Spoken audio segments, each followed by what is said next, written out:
Hello, and welcome to the First Listen Guy channel. I'm the First Listen Guy, and today, yes, it is episode 8 of Sleep Token Sundays, although we're having a little bit of a midweek interlude with The Room Below. I promised all of my subscribers, my viewers, from the beginning that I'd be reacting to Sundowning, the deluxe album version, so that's exactly what I'm going to be doing, and we're going to have a little midweek treat. So I'm going to be reacting to Bloodsport, The Room Below version, the video, and then I'm going to be reacting to Shelter, When the Party's Over, and I Want to Dance with Somebody.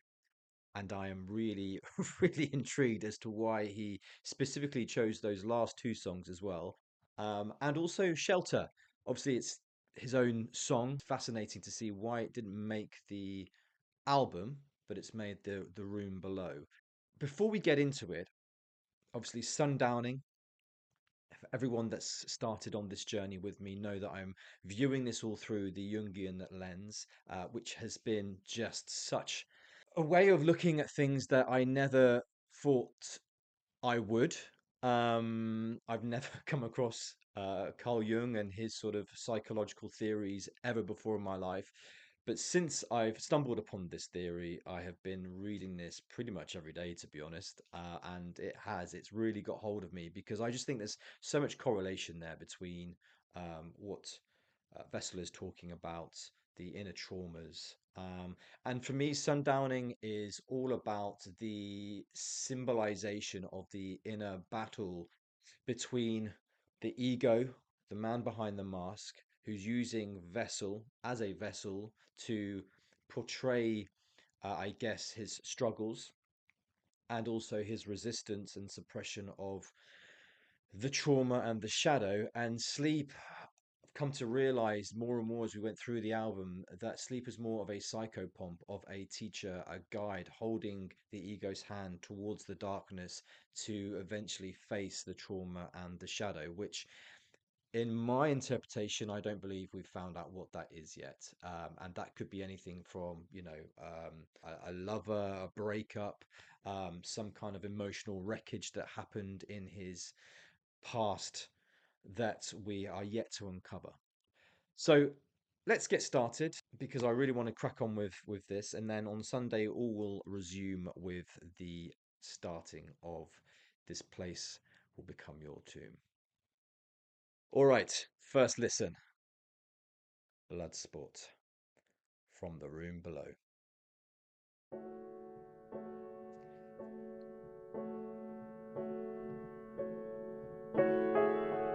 Oh God, it's just Vessel and his piano.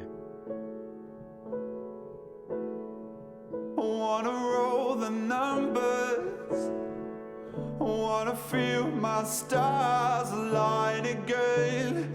Even if the earth breaks like burnt skin and the heavens just won't open up for me, would you invite me in again? Won't you pay for your arrogance? Won't you show me your weakness? I made loving you a blood sport. I made loving you a blood sport. I made loving you a blood sport. I can't win. I made loving you a blood sport. I made. Right, so I'm not going to break down this song again. If you want to see the breakdown, I did that in episode 7. So go check that video out. But I didn't actually really take into account how bright the chords were for this particular song. I mean, it is so the opposite of what he's talking about, that inner battle, inner sort of psychological warfare that he is fighting against, which is pretty much what my interpretation of Bloodsport is. But yeah, it's the chords are so bright, like it should be a sort of romantic, almost love song about joy and happiness, and it really isn't. I made loving you a blood sport. I made loving you a blood sport. I made loving you a blood sport. I can win. So let's play. Oh God, the emotion he brings into his voice is like no other. And somewhere, Oh man, somewhere the atoms stopped fusing. I'm still your favorite regret. You're still my weapon of choosing, and out there. and again that goes back to Jaws, that weapon of choosing. Sort of left like prey unattended. There's that kind of link there of being toyed with, being manipulated, and whether again that is someone else that is using him for better or for worse, but using him certainly, or that again that inner battle of self-harm and the darkness that he's been fighting is still toying with his inner psyche, causing more fracture. It's just it's just beautiful lyricism, isn't it? The imagery. Stuck in a quantum pattern, tangled with what I never said. You say it doesn't matter. I wanna be forgiven. I wanna choke up chunks of my own sins, even if the sky cracks in morning and the heavens just won't open up for me. Would you invite me in again? Let me pay for my arrogance. Won't you show me your weakness? Oh my God, do you know what? This version, it's the pleading. It's the realization of, please, I actually want to be saved now, and I'm pleading with you to help me. You can just hear that in his voice.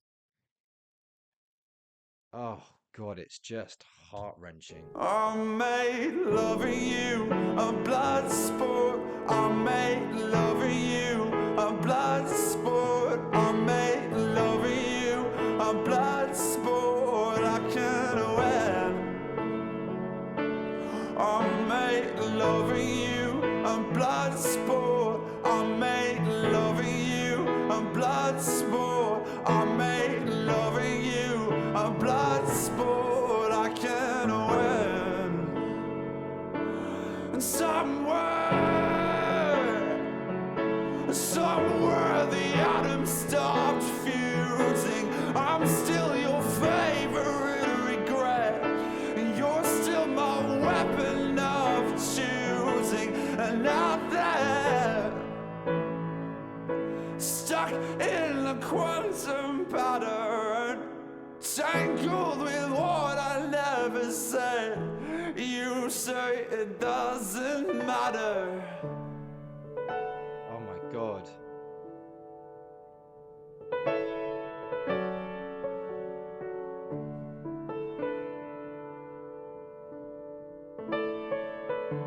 Literally got goosebumps.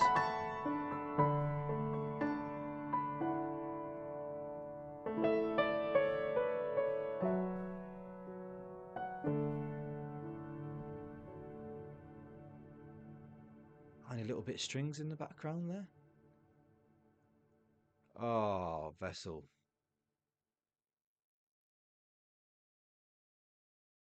Wow. There's just so much pain, realization, and regret within this song. Regret of things that, like he said, he hasn't said, he didn't action, he hasn't faced this trauma head on, and all it's done is hurt himself, caused fractures beneath the surface that he's never faced. And I feel like this is a huge realization moment of him truly surrendering. And I mentioned it in the comments to one of you guys about I almost feel like now sundowning. And what's really interesting about sundowning, right? It is all about the sort of light versus the darkness. There's a lot of language and symbolizations that include the sky, the stars, sun, fire, air, breathing, and and a lot of it is existing above ground, right? Above the sort of water's surface. And it all kind of, I guess, seems quite celestial as well in terms of the symbols that Vessel is using. So again, with this place will become your tomb, and a lot of you guys talking about the water and the depth of the ocean. I'm thinking, is this, sundowning was very external, right? He uses a lot of you and a lot of projections, right? Whether that's projecting on someone else or projecting on sleep, whatever it might be. It's very external. Is this place will become your tomb more internal? And is it more inwards? And the reflection is more inwards as we kind of get deeper and deeper, through the unconscious. And that's something that I'm really looking out for. And also, do we get, when we hit the bottom, do we get to the source? Do we find out what this trauma is finally? Right, let's crack on to the next song, which is Shelter. Now, again, I'm not going to do a sort of line by line breakdown with these songs, and I think there is like a kind of live version of someone recording this, but I don't know if the quality is any good, and I haven't really seen any comments about having to watch that. So I'm just going to go off what's on the album here. So this is Shelter. When it rains, you don't take shelter, you don't take signs from God. Oh, When you can't swallow your demons, you become starving. Darling, I'm noticing your flaws. They're exactly what I want, even if you won't believe me. Know it. As you become part of my waking rituals, I can tell. You gather up all of my demons, you become starving. Darling, I'm noticing my flaws, and I'm matching.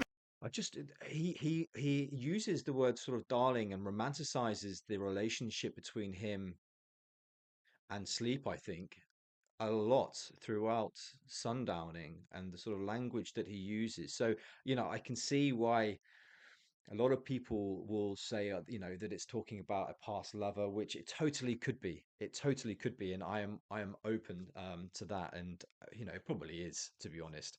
Um, but through this Jungian lens, he really romanticizes that relationship, almost to the point where,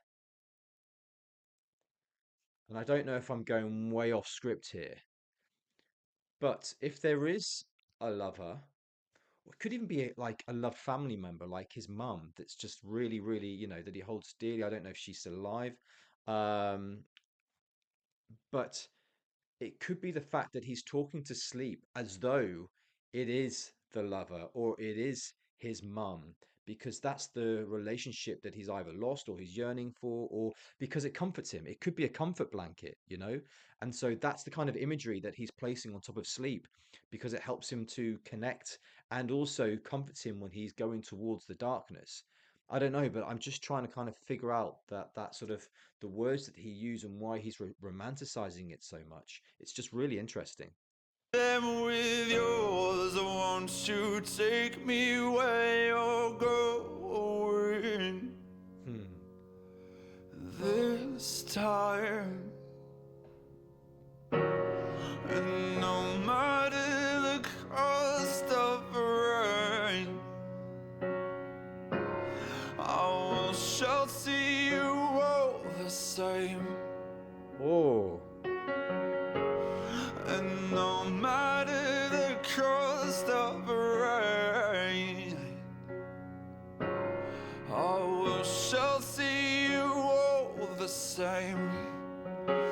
And now and then I notice you laughing at perfect death. And then you change, suddenly hollow, you become starving. Darling, we must have met before, though I could not say for sure if we knew what we were in for. Oh.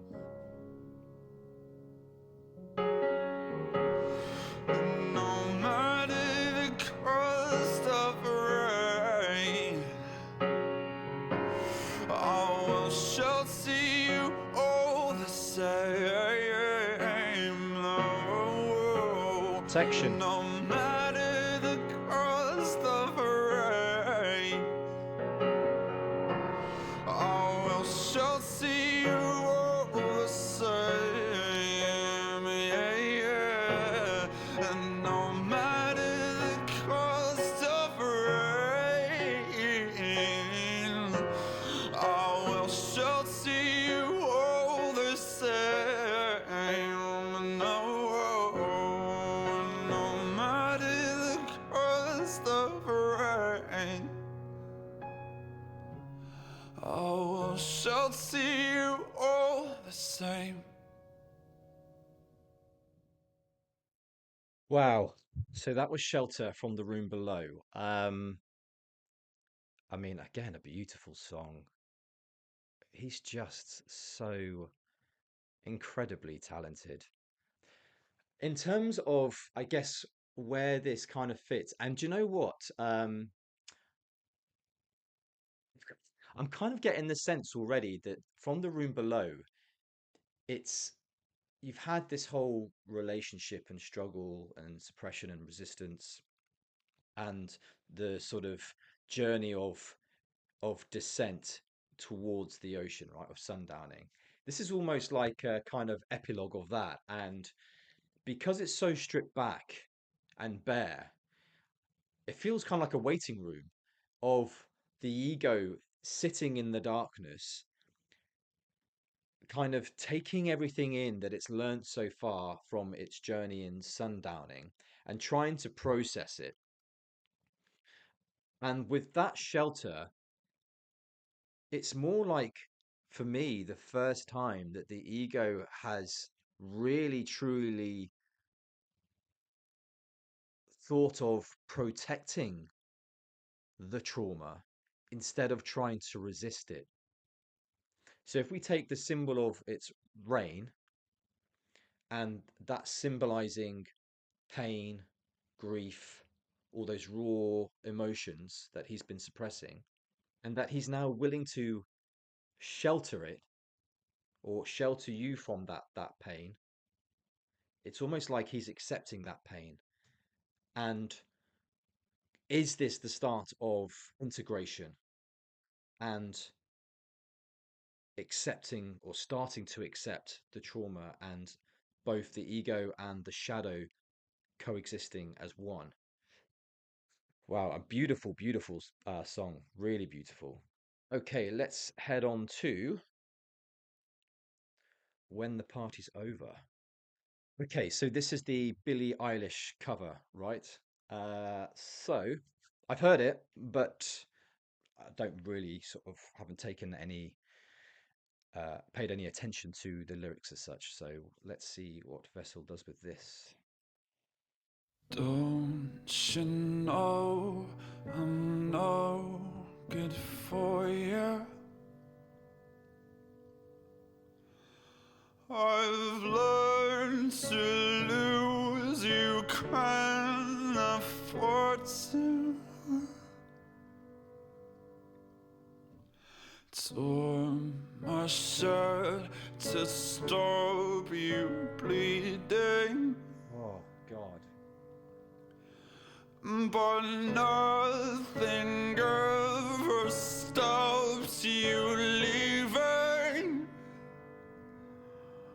Cry when I'm coming home and I'm on my own. Like it like, still like it like that, like it like that.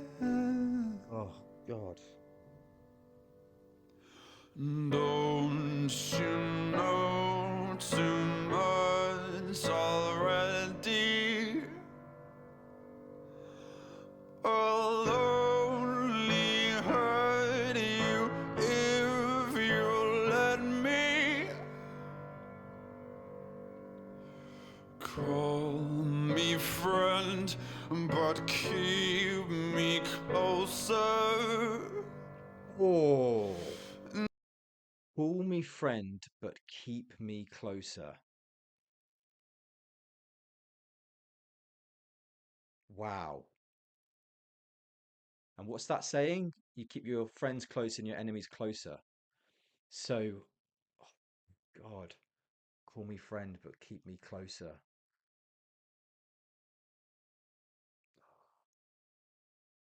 Keep me closer, and I'll call you when the party's over.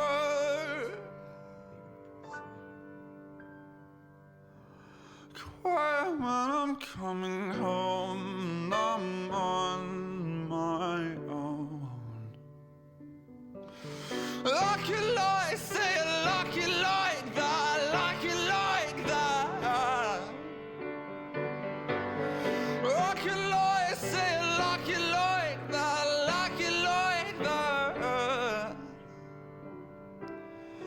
Like it like, say it like it like that, like it like that. Like it like, say it like it like that, like it like that. Wow. I could lie and say I like it like that. But he doesn't.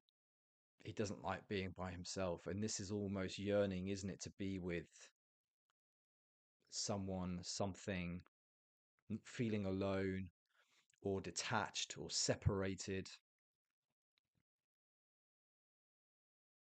Wow. I mean, that was just beautiful. Absolutely beautiful. Okay, let's go on to the last song. A bit of Whitney. Ah, Whitney. Okay, I Want to Dance with Somebody by Whitney Houston. What a huge, legendary pop song this is. So let's see what Vessel's done. Clock strikes upon the hour, and the sun begins to fade. Still enough time to figure out how to chase my blues away. It's done alright up till now. It's the light of day that shows me how. And when the night falls, my loneliness calls. Oh, Oh, I wanna dance with somebody. I wanna feel the heat with somebody.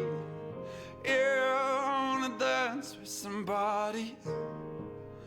With somebody who loves me. God. Fell in love and lost my senses, spinning through the town. Sooner or later the fever ends, and I wind up feeling down. I need a man who'll take a chance on a love that burns out enough to last. When the night falls, my loneliness calls. I wanna dance with somebody. I wanna feel the heat with somebody, yeah. Yeah, I wanna dance with somebody. With somebody who loves me. And so I wanna dance with somebody. I wanna feel the heat with somebody. And yeah, I wanna dance with somebody. With somebody who loves me. And somebody, somebody, yeah, somebody, somebody, yeah, somebody, somebody, yeah, with somebody who loves me. And somebody.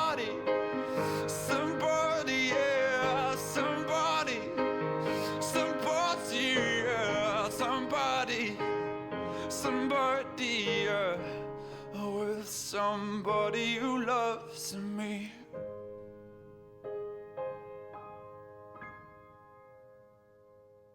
God.